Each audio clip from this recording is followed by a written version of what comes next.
Welcome to God's Garden. As you can see, there is a lot going on right here. So I should probably explain. We just finished our annual summer music camp and our theme was In God's Garden. And our guiding question was, what grows in God's garden? Well, the answer, of course, is fruits of the Spirit. So I feel like I need to set the stage for you so you can imagine it. So just for a moment, let's all be campers together. Gather around and we'll sing this little song. In God's garden, Jesus planted many seeds. Holy Spirit makes them sprout up, bearing fruit in you and me. Love and joy and peace and patience, kindness, goodness, faithfulness, gentleness and self-control. May these fruits all grow in us. There you have it, the fruits of the Spirit. That idea came up very early in the Christian tradition, and we find a list of the fruits of the Spirit in Paul's letter to the Galatians as he attempted to explain to one first-century Christian community what it looked like to follow Jesus and live by the Spirit. Beautiful words, but a bit vague. Paul, as a good pastor, provided some specifics, saying the fruit of the Spirit is love and joy, peace and patience, kindness, generosity, faithfulness, gentleness, and self-control. Sounds pretty Christ-like, right? I think Paul might have been riffing from a saying of Jesus because Jesus had often talked about fruitfulness too.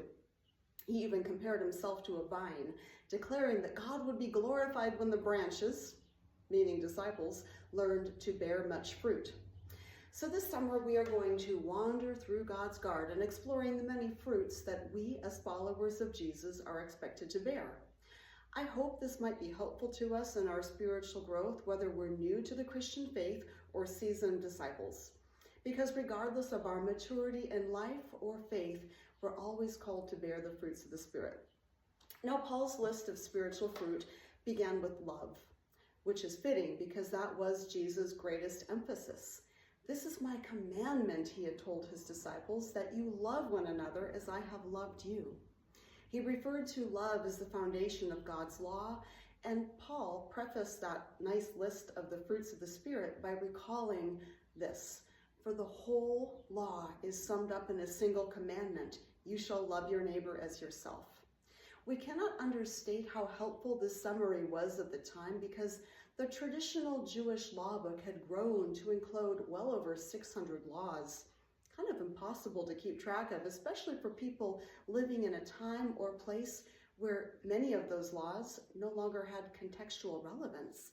There had to be a better way of explaining an ancient faith tradition so that the newer followers of Jesus could also bear fruit, even if they were not committed to some 613 archaic laws that didn't always apply to their modern life.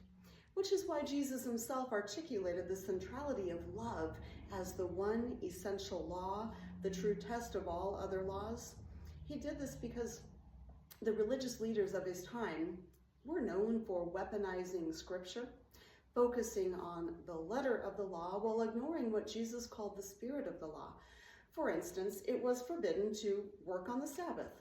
Well, that was meant to give everyone one day to recharge, even the working poor, even the immigrants who did the hardest labor, even the animals who pulled the plow. Recognizing one sacred day of rest per week was a way for the community to show love and respect for the bodies of those burdened by work. The Sabbath was a day to honor God and to protect the vulnerable.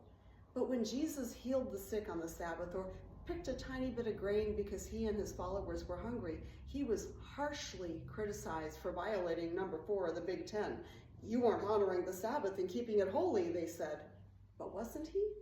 Wasn't he honoring God in the most meaningful of ways by feeding the hungry and healing the sick? Having noticed the need, what else could he do? Go out to brunch? What does it mean to follow Jesus? Does it mean posting a list of every ancient Jewish rule in every classroom of a public school? Or does it mean funding programs that ensure that every child in those classrooms have access to quality nutrition, healthcare, housing, and academic support? What might Jesus suggest if he were on the school board? The thing is, it is challenging to follow Jesus because his commitment to love is really the hardest thing to do. It's pretty easy to look at a nicely framed list of, say, 10 rules that nearly anyone can follow without much thought. Now, the first 4 of the Big 10 tell us to love God. The rest of the rules give us a few specific ways of living in community without murdering each other. And because there are 10 rules on that particular list, it seems like that might be the end of the Sunday school lesson. Just do or don't do those things and you'll get your star. There's nothing inherently wrong with any of them. I commend you, in fact, to take the 10 commandments quite seriously. But that's just the beginning of it. Jesus came not to take any of God's law away from us, but to fulfill it, meaning to show us how deep it really is. God's law encompasses every aspect of our lives, going much, much further than a few words on a short list, which is why Jesus had to sum it up in the biggest word he knew, love. Love is the starting point, and there is no end. Now, a verse in one of the songs we sang at camp this week said it best, I think. We sang, I've got love like an ocean, I've got love like an ocean, I've got love like an ocean in my soul. I've got love like an ocean, I've got love like an ocean, I've got love like an ocean in my soul. Now the kids got it. The ocean is deep and vast, seemingly endless, and of all things we can encounter in the natural world, it's probably the most fitting metaphor for love. Consider God's love. It's deep, it's constant, it encompasses the entire world, kind of like the ocean. And if you've ever had the experience of allowing the ocean to cradle you, you know. You can relax and feel held in an embrace that is both impossibly tender and indescribably strong. I remember that feeling from a brief but glorious time we spent in Hawaii when we would swim in the ocean, letting the salt water support our bodies. It was like being held in the womb of the universe. Any heaviness on the mind or heart, even the weight of the body, just disappears as you can let the ocean rock you. And in that all-encompassing embrace, you can feel perfectly loved. For me, that was possibly one of the most powerful connections to God I've ever experienced. Being held by the biggest thing on earth, the ocean, for me, that was a connection to God, but also to everything there was. You can't swim in the ocean and think you're the only thing that matters. All around you are other creatures, whether you can see them or not. I was keenly aware of the many things swimming in those waters. And the ocean, there's no barrier between you. Even the ocean dwellers are part of the ecosystem, as they always are, really. It occurred to me as I floated in the water how every drop of the sea touching me was commingled with every other drop of water in all the oceans of the world, for better or for worse. How we live, even from our homes on dry land, has an impact on that great big ocean, and not just the part of it that touches our closest shore. That's why when I sing the words, I've got love like an ocean, what comes to me is that sense of interconnectedness with all things, knowing that I am one thing connected to everything, all held together by a force we can only call love, or God. And because God loves the whole world and all the components of it, our response to God's love is to love all of it too. But it's not just the ocean that teaches this profound spiritual lesson. Even the permanent residents of the land who have no means of getting to the ocean know this. I'm talking, of course, about the trees. In her beautiful new book called Somehow, Thoughts on Love, the brilliant writer Anne Lamott reminds us that the lessons of love can be learned from the forest too. She writes, love is interconnectedness. We grew up learning that tree roots are always competing for space and nutrients, but since then we have learned that beneath the ground is a lacy network of communication and help. Redwood roots spread in shallow, interlaced webs barely under the surface, keeping any single tree straight against the wind. If one tree gets sick or harmed, other trees send it their nutrients and supplies. Love is a root system. Trees are better at this than I am.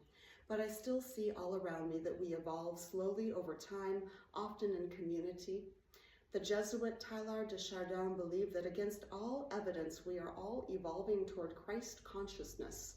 But maybe if he had lived in the modern scientific age, he might have tied in tree consciousness toward oneness and sharing. And maybe they are the same thing. Personally, I agree. Oneness and sharing, That is the essence of Christ consciousness, the emphasis of all Jesus' teaching. We recall that his final prayer for his disciples was that they should be one, just as he was one with God, and his lessons all pointed to what that looks like, sharing and helping whenever possible, loving our neighbors, even loving those we perceive to be against us. Oh, Jesus, did you know how hard this would be? Of course he did. I wonder how hard it was for him to love his enemies enough to pray for their forgiveness, even as he suffered at their hands. It turns out that love is so much more than some vague feeling that inspires us to buy roses or compose a love song or bake chocolate chip cookies. Love is our desire that everyone may have a sense of wholeness and well-being. Love seeks to fill empty bellies, to comfort those bent by grief, to bind up the wounded and sit with the dying. Love lays down arms of defense and open arms of welcome to friend and stranger alike. Love hugs those whose families have rejected them, and love gets on the floor to do puzzles with that toddler who can't sit still in church. Love doesn't claim to have all the answers, but it will patiently listen to all the questions. Recently, I talked with someone who was pretty new to the Christian faith, and that person said, I just don't know if I'm doing this right. I get it. That book is pretty thick, and there's a lot in here to misunderstand, which is why the world needed and still needs Jesus. He showed us that it all boils down to love, and if we can live by this, then we are indeed bearing good fruit. Go forth and do just that, my friends.